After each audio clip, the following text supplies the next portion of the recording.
here's a real important thing if you guys are doing illustrations or, storytelling, things like this.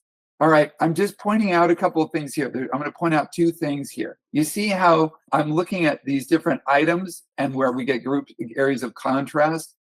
You see they're quite similar in scale.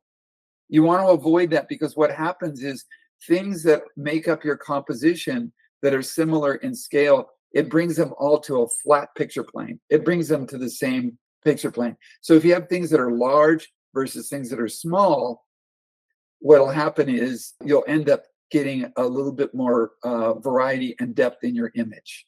The chaos comes because what you're doing is you're looking at all these different things individually. Even though before you came on, I was just saying I am very impressed with your process and your thinking and how you take the color of the mood and the color of the light and the local colors and put them together. The process that you're thinking, it's good. That's good planning in there. But one of the things that you want to do is, number one, grab more reference or rely on reference. Don't try to make a lot of this stuff up.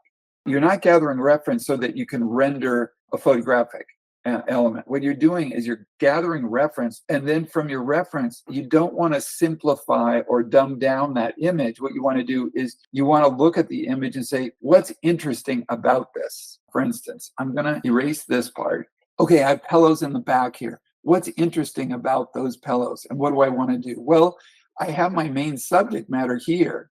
Okay, this is the subject matter, is these two guys and their conversation, right? So maybe I want to make those pillows have a rhythm that goes like that, which you're pretty much doing. So what you want to do is you want to look at the real pillows and see how you might overlap your subject matter, you see? You want to overlap that, but then also use this to point where you want to go, you see? And this is full, but you might get the corner of it down here. How this might slope, and you don't get more of this back corner, right? You get more of this one because you want to move the eye this way, right?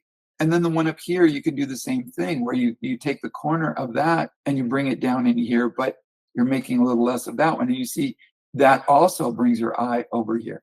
Whereas this one can go up in this direction and follow your character here. And if you look at reference, what you want to do is you want to draw the spirit of what's there. Like if you have a pillow, you don't want to just simplify the pillow like this. What's the character of that pillow? Well, it's a full pillow. It might be something like that. And if this is the bottom seam of this, you want to get that in there so that what happens is you get the spirit of whatever that is. We don't want to take the spirit. It's like you take the soul out of the shape when we just kind of dumb it down or simplify it. That's why I say you want to look at your reference, but then also when you connect things, what do you want to do? How do you want to move the viewer's eye? So you have the items and then what they're doing within the composition. This is the result of some reference and looking at how you want to put that together in the composition. Now I'm going to do one more thing here. In the beginning, remember I said you got these items that are all similar in scale. Okay, here's my subject.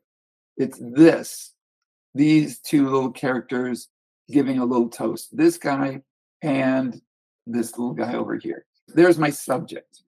Okay, so you have a lot of different items here, but what if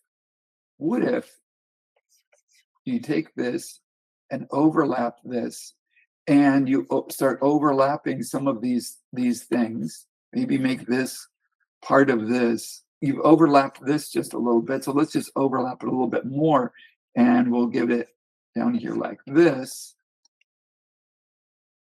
Okay, now what's going to happen when you do this?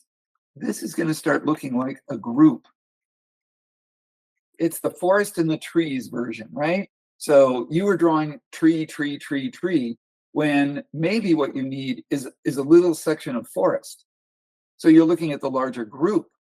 This is important because it's right in their lap, right? You've got this, the cake and these things in the middle here. That could be a separate element, but what I did is I just overlapped these just a little bit. So I have a large shape here. And then I can go ahead and make smaller shape, but I'm going to group them because I want to make sure that the cat, I might even make the cat just a little bit bigger. The cat is smaller than this area here. It's Mhm. bigger than that area there and bigger than those. And so what I'm going to look at is I'm going to look at this over here on this side. I'm going to move it a little bit away from the cat. So this is not tangent on the edge of the cat. I'm going to make sure that the volume of this isn't maybe not quite as big as the cat, right? Because I got this cat that big. And I'm going to move this away from this, because what we're doing is we're just observing and learning from everything that we learn, right?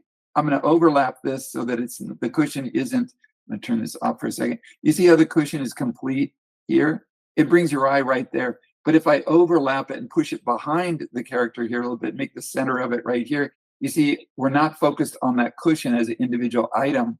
It's just helping to frame your character. Too many stars, all right? You need supporting actors.